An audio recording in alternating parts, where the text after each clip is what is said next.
चीता लौट आए हैं। और मैं ये भी कहूंगा कि इन चीतों के साथ ही भारत की प्रकृति प्रेमी चेतना भी पूरी शक्ति से जागृत हो उठी है। मैं इस ऐतिहासिक अवसर पर सभी देशवासियों को बहुत बहुत बधाई देता हूं। विशेष रूप से मैं हमारे मित्र देश नामीबिया और वहां की सरकार का भी धन्यवाद करता हूं, जिनके सहयोग से दशकों बाद चीते भारत की धरती पर वापस लौटे हैं। मुझे विश्वास है ये चीते न केवल प्रकृति के प्रति हमारी जिम्मेदारियों का बोध कराएंगे, बल्कि हमारे मानवीय मूल्यों और परंपराओं से भी अवगत कराएंगे। साथियों, जब हम अपनी जड़ों से दूर होते हैं तो बहुत कुछ खो बैठते हैं। इसलिए ही आजादी के इस अमृत काल में हमने अपनी विरासत पर गर्व और गुलामी की मानसिकता से मुक्ति जैसे पंच प्राणों के महत्व को दोहराया है। पिछली सदियों में हमने वो समय भी देखा है जब प्रकृति के दोहन को शक्ति प्रदर्शन और आधुनिकता का प्रतीक मान लिया गया था। 1947 में जब देश में केवल आखिरी 3 चीते बचे थे तो उनका भी साल के जंगलों में निष्ठुरता व गैर जिम्मेदारी से शिकार कर लिया गया। ये दुर्भाग्य रहा कि हमने 1952 में चीतों को देश से विलुप्त तो घोषित कर दिया, लेकिन उनके पुनर्वास के लिए दशकों तक कोई सार्थक प्रयास नहीं हुआ। आज आजादी के अमृत काल में अब देश नई ऊर्जा के साथ चीतों के पुनर्वास के लिए जुट गया है। अमृत में तो वो सामर्थ्य होता है जो मृत को भी पुनर्जीवित कर देता है। मुझे खुशी है कि आजादी के अमृत काल में कर्तव्य और विश्वास का ये अमृत हमारी विरासत को, हमारी धरोहरों को और अब चीतों को भी भारत की धरती पर पुनर्जीवित कर रहा है।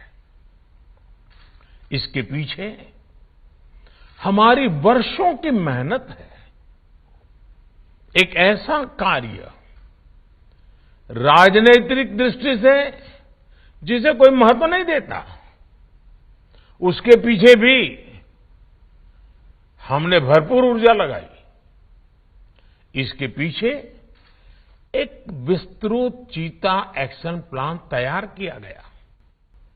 हमारे वैज्ञानिकों ने लंबी रिसर्च की, साउथ अफ्रीकन और नामीबियाई एक्सपर्ट के साथ मिलकर काम किया। हमारी टीम्स वहां गई, वहां के एक्सपर्ट भी भारत आए। पूरे देश में चीतों के लिए सबसे उपयुक्त क्षेत्र के लिए वैज्ञानिक सर्वे किए गए और तब कूनो नेशनल पार्क को इस शुरुआत के लिए चुना गया। और आज हमारी वो मेहनत परिणाम के रूप में हमारे सामने है। साथियों, ये बात सही है कि जब प्रकृति और पर्यावरण का संरक्षण होता है तो हमारा भविष्य भी सुरक्षित होता है, विकास और समृद्धि के रास्ते भी खुलते हैं। कूनो नेशनल पार्क में जब चीता फिर से दौड़ेंगे तो यहां का ग्रासलैंड इकोसिस्टम फिर से रिस्टोर होगा, बायोडायवर्सिटी और बढ़ेगी। आने वाले दिनों में यहां इको टूरिज्म भी बढ़ेगा, यहां विकास की नई संभावनाएं जन्म लेगी, रोजगार के अवसर बढ़ेंगे। लेकिन साथियों, मैं आज आपसे, सभी देशवासियों से एक आग्रह भी करना चाहता हूं। कूनो नेशनल पार्क में छोड़े गए चीतों को देखने के लिए देशवासियों को कुछ महीने का धैर्य दिखाना होगा, इंतजार करना होगा, सहयोग करना होगा। आज ये चीते मेहमान बनकर आए हैं, इस क्षेत्र से अनजान है। कूनो नेशनल पार्क को ये चीते अपना घर बना पाए, इसके लिए हमें इन चीतों को भी कुछ महीने का समय देना होगा। अंतर्राष्ट्रीय गाइडलाइंस पर चलते हुए भारत इन चीतों को बसाने की पूरी कोशिश कर रहा है। हमें अपने प्रयासों को विफल नहीं होने देना है। साथियों, दुनिया आज जब प्रकृति और पर्यावरण की ओर देखती है तो सस्टेनेबल डेवलपमेंट की बात करती है, लेकिन प्रकृति और पर्यावरण, पशु और पक्षी भारत के लिए एक केवल सस्टेनेबिलिटी और सिक्योरिटी के विषय ही सिर्फ है, ऐसा नहीं है। हमारे लिए ये हमारी सेंसिबिलिटी और स्पिरिचुअलिटी का भी आधार है। हम वो लोग हैं जिनका सांस्कृतिक अस्तित्व सर्वम खल्विदम ब्रह्म इस मंत्र पर टिका हुआ है। अर्थात संसार में पशु, पक्षी, पेड़, पौधे, जड़, चेतन जो कुछ भी है वो ईश्वर का ही स्वरूप है, हमारा अपना ही विस्तार है। हम वो लोग हैं जो कहते हैं परम परोपकारार्थम यो जीवति सह जीवति, अर्थात खुद के फायदे को ध्यान में रख करके जीना वास्तविक जीवन नहीं है। वास्तविक जीवन वो जीता है जो परोपकार के लिए जीता है। इसलिए हम जब खुद भोजन करते हैं उसके पहले पशु पक्षियों के लिए अन्न निकालते हैं। हमारे आसपास रहने वाले छोटे से छोटे जीव की भी चिंता करना हमें सिखाया जाता है, बचपन से सिखाया जाता है। हमारे संस्कार ऐसे हैं कि कहीं अकारण किसी जीव का जीवन चला जाए तो हम अपराध बोध से भर जाते हैं। फिर किसी पूरी जीव जाति का अस्तित्व ही अगर हमारी वजह से मिट जाए, ये हमें कैसे स्वीकार हो सकता है? आप सोचिए, हमारे यहां कितने ही बच्चों को ये पता तक नहीं होता है कि जिस चीता के बारे में सुनकर वो बड़े हो रहे हैं वो उनके देश से पिछली शताब्दी में ही लुप्त हो चुके हैं। आज अफ्रीका के कुछ देशों में और ईरान में चीता पाए जाते हैं, लेकिन भारत का नाम उस लिस्ट से बहुत पहले हटा दिया गया था। आने वाले वर्षों में बच्चों को इस विडंबना से नहीं गुजरना पड़ेगा। मुझे विश्वास है वो चीता को अपने ही देश में कूनो नेशनल पार्क में दौड़ता देख पाएंगे। चीता के जरिए आज हमारे जंगल और जीवन उसका एक बड़ा शून्य भर रहा है। साथियों, आज 21वीं सदी का भारत पूरी दुनिया को संदेश दे रहा है कि इकोनॉमी और इकोलॉजी कोई विरोधाभासी क्षेत्र नहीं है। पर्यावरण की रक्षा के साथ ही देश की प्रगति भी हो सकती है। ये भारत ने दुनिया को करके दिखाया है। आज एक और हम विश्व की तेजी से बढ़ती अर्थव्यवस्था में शामिल है, तो साथ ही देश के वन क्षेत्रों का विस्तार भी तेजी से हो रहा है। साथियों, 2014 में हमारी सरकार बनने के बाद से देश में करीब करीब 250 नए संरक्षित क्षेत्र जोड़े गए हैं।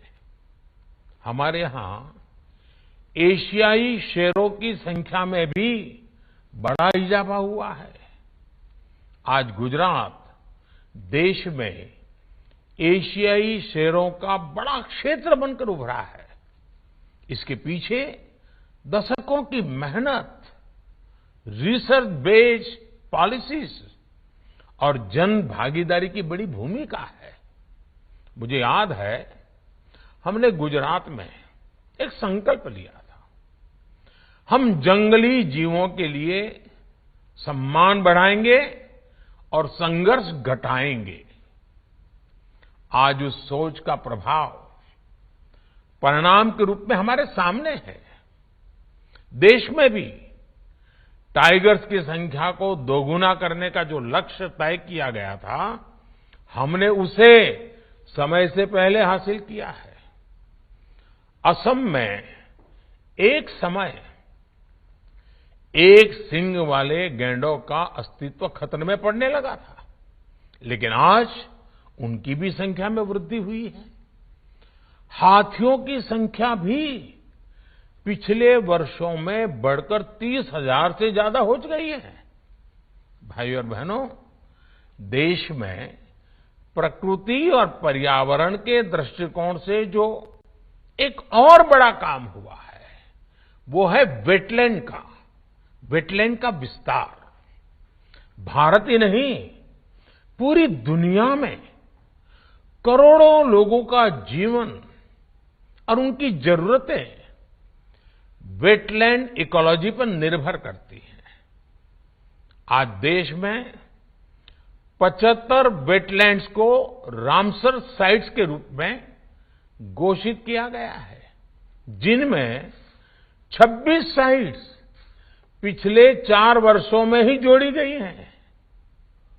देश के इन प्रयासों का प्रभाव आने वाली सदियों तक दिखेगा और प्रगति के नए पथ प्रशस्त करेगा। साथियों, आज हमें वैश्विक समस्याओं को, समाधानों को और यहां तक कि अपने जीवन को भी होलिस्टिक वे में देखने की जरूरत है।